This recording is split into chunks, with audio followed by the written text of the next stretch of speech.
সংগ্রাম। তৃণমূলের বিজয় উল্লাসের বলি তামান্না খাতুন, এই জঙ্গলের রাজত্ব আর কতদিন? ঘাতক মুখ্যমন্ত্রীর জবাব দাও, ঘাতক মুখ্যমন্ত্রীর বিরুদ্ধে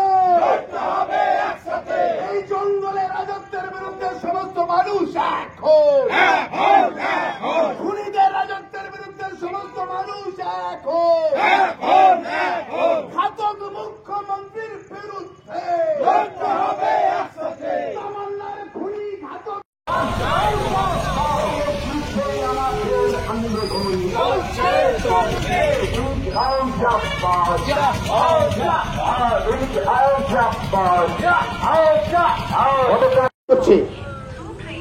যে তারা পশ্চিমবাংলার অধীশ্বর হওয়া সত্ত্বেও তারা একটি পরাজিত শক্তি। গতকালকে গণনা তখনও শেষ হয়নি, আগেই তৃণমূল ঘোষণা করেছিল যে কালীগঞ্জ উপনির্বাচনে জয়লাভ করলে পরে কালীগঞ্জ বিধানসভা কেন্দ্রের যে সমস্ত জায়গায় সিপিআইএম এর প্রভাব আছে, সিপিআইএম এর সমর্থক ঘনিষ্ঠ তরুণীদের সংখ্যা বেশি, তাদের গ্রাম ছাড়া করা হবে, এলাকা ছাড়া করা হবে। সেই প্রতিশ্রুতি তৃণমূল ফলাফল ঘোষণা হওয়ার আগেই শুরু করে। তখনও ভালো করে ফল সরকারিভাবে ঘোষিত হয়নি। একটি বিজয় মিছিল থেকে সিপিআইএম এর নেতা কর্মীদের উদ্দেশ্য করে বোমা ছোড়া হয়।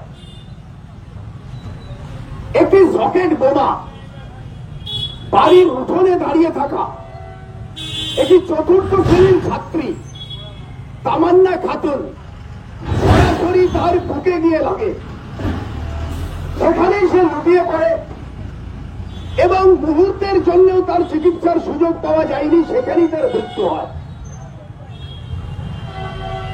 সারা দেশ, সারা রাজ্য স্তম্ভিত যে একটি রাজ্যের সামান্য একটি উপনির্বাচন, সেই উপনির্বাচনকে কেন্দ্র করে এত বড় জঘন্য ন্যক্কারজনক ঘটনা আবার পশ্চিমবাংলার বুকে ঘটল। পশ্চিমবঙ্গবাসীর প্রশ্ন, তবে কি এর শেষ হবে না? পশ্চিমবাংলায় এই মৃত্যু মিছিল কি চলতেই থাকবে? এই বোমা নিক্ষেপের পরে তামান্না খাতুনের মৃত্যুর পরেও কিন্তু ঘটনার শেষ হল না। গ্রামবাসী বলছে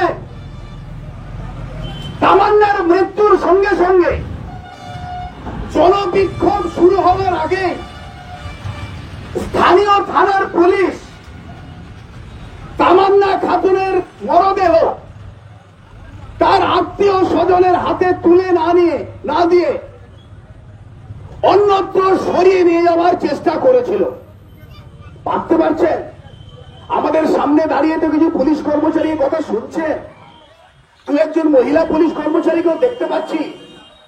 একবার নিজের বিবেককে জিজ্ঞাসা করেছেন যে পুলিশকে নামাতে নামাতে নামাতে নামাতে তৃণমূল নিজেদের উদ্দেশ্য সিদ্ধি করার জন্য, নিজেদের আখের গোছানোর জন্য, নিজেদের ব্যালেন্স করার জন্য, নিজেদের চুরি চোরচুরি থাকবার জন্য পুলিশকে কোথায় নামিয়েছে?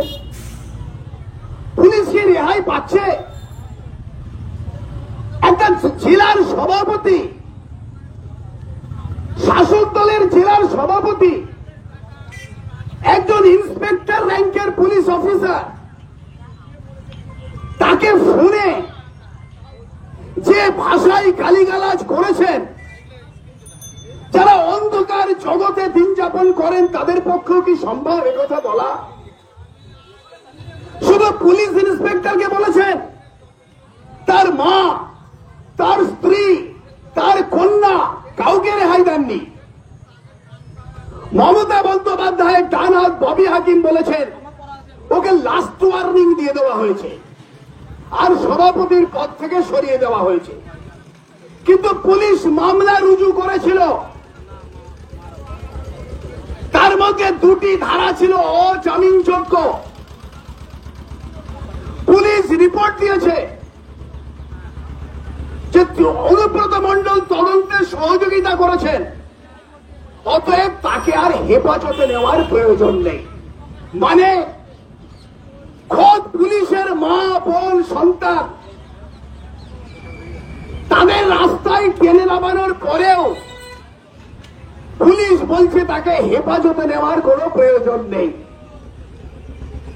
আবার সেই পুলিশই একটি ছাত্রীর মরদেহ পড়ে আছে বোমার আঘাতে, শোকে ক্ষোভে মুহ্যমান গ্রামবাসী।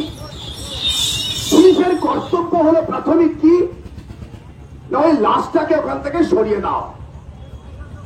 গ্রামবাসীর প্রতিরোধে প্রতিবাদে সেই কাজ সম্ভব হয়নি। একবার ভেবে দেখেছেন কি চলছে রাজ্যে? নাবালিকা ধর্ষণে পশ্চিমবাংলা প্রথম, গার্হস্থ্য হিংসায় নারীরা বলি হচ্ছেন পশ্চিমবাংলা প্রথম। পশ্চিমবাংলা পরিযায়ী শ্রমিকের সংখ্যায় প্রথম। কলকারখানা নেই, চাকরি বাকরি নেই, স্বাস্থ্য শেষ, শিক্ষা শেষ। মমতা বন্দ্যোপাধ্যায়ের এই রাম রাজত্বে লাভবান শুধু তৃণমূলের নির্বাচিত পঞ্চায়েতের মেম্বার থেকে প্রধান, পঞ্চায়েত সমিতির সদস্য থেকে সভাপতি, জেলা পরিষদের মেম্বার কর্মাধ্যক্ষ থেকে সভাধিপতি। এখন আমাদের জেলায় অনুব্রত মণ্ডলের রাজত্ব শেষ। এবার পিসি ভাইপো মিলে যার অভিষেক করেছেন তিনি হচ্ছেন কাজল শেখ। তার বয়স কম, তিনি অনেক দিন বীরভূম জেলায় অনুব্রত মণ্ডল গিরি করতে পারবেন। তাই অনুব্রত মণ্ডল এবার চা খেয়ে শেষ হয়ে যাওয়া ভাড়ের মতো রাস্তার ধারে পড়ল, আর কাজল শেখ এবার মাথা তুলে দাঁড়ালো। গোটা রাজ্যের মানুষের তাতে কি এসে গেল? নারী নির্যাতন কি কমছে? এই খুন জখম কি কমছে? প্রতিদিন প্রতি মুহূর্তে পশ্চিমবাংলায় হিংসা বিদ্বেষ যা এই রাজ্যে কোনোদিন ছিল না, সেই সাম্প্রদায়িক হিংসাও রাজ্যে প্রতিদিন বাড়ছে। সারা রাজ্যে আইন শৃঙ্খলা বলে কিছু নেই, চাকরি বাকরি শিক্ষা স্বাস্থ্য বলে কিছু নেই। মুখ্যমন্ত্রী নরেন্দ্র মোদী স্টাইলে নদিয়াতে যাচ্ছেন জগন্নাথের রথ টানবেন এবং সামনে রাস্তা ছাড় দেবেন বলে, তার আর কোনো কাজ বাকি নেই। তিনি তামান্না খাতুনের লাশ মারিয়ে তার তাজা রক্ত কপালে তিলক কেটে জগন্নাথ দেবের রথ টানতে যাবেন নদিয়ায়। তার এটা অপরূপ কীর্তি পশ্চিম বাংলায়। প্রতিদিন খুন, প্রতিদিন ধর্ষণ, প্রতিদিন মানুষের জীবন জীবিকার উপরে আঘাত। রাজ্যে গণতন্ত্র নেই। সামান্যই আমাদের এই 9টি ব্লকে একটার পর একটা সমবায়ের নির্বাচন পুলিশ প্রোটেকশন দিতে পারবে না বলে বন্ধ করছে। সারা রাজ্য জুড়ে এই খেলা চলছে। আমরা আপনাদের কাছে আহ্বান জানাচ্ছি, এই জঙ্গলে রাজত্বের হোতা হচ্ছেন খোদ মুখ্যমন্ত্রী। তিনি এই সমাজ বিরোধী রাজ কায়েম করেছেন পশ্চিম বাংলায়, আর এই জঙ্গলে রাজত্ব টিকিয়ে রাখবার জন্য রাজ্যবাসীকে হিন্দু মুসলমানে ভাগ করছেন আরএসএস এর সাহায্য নিয়ে পশ্চিম বাংলায়। সারা পশ্চিম বাংলা জুড়ে আইন শৃঙ্খলার অবনতি, সাম্প্রদায়িক সম্প্রীতির অবনতি, চাকরি নেই, লেখাপড়া শেষ, আছে শুধু তৃণমূলের জঙ্গল রাজত্ব। তাদের কোটি কোটি টাকার মালিক তারা চুরি জোচ্চুরি করে হচ্ছে। লজ্জার কথা, দুঃখের কথা, ডাইরেক্টর জেনারেল থেকে assistant sub inspector of police সারা পশ্চিম বাংলার পুলিশ বাহিনীর প্রায় সবটাকেই দলদাসে পরিণত করেছেন মুখ্যমন্ত্রী। পুলিশ অফিসাররা বাড়িতে গিয়ে স্ত্রী কন্যাদের কাছে মুখ দেখাতে পারছেন না। এত বড় ঘটনার পরেও তার স্ত্রী, ওই বোলপুরের আইসি স্ত্রী মেয়েরা তাকে প্রশ্ন করেনি যে আর কত জুতো চাটলে পরে, আর কত তেল দিলে পরে তুমি একটু সম্মান পেতে পারো তৃণমূলের কাছ থেকে? সারা রাজ্য রসাতলে চলে গেল। আমরা ভারতের কমিউনিস্ট পার্টি মার্ক্সবাদী আজকে বিক্ষোভে সামিল হয়েছে এই কারণে নয়, যেটা আমাদের প্রতীকী।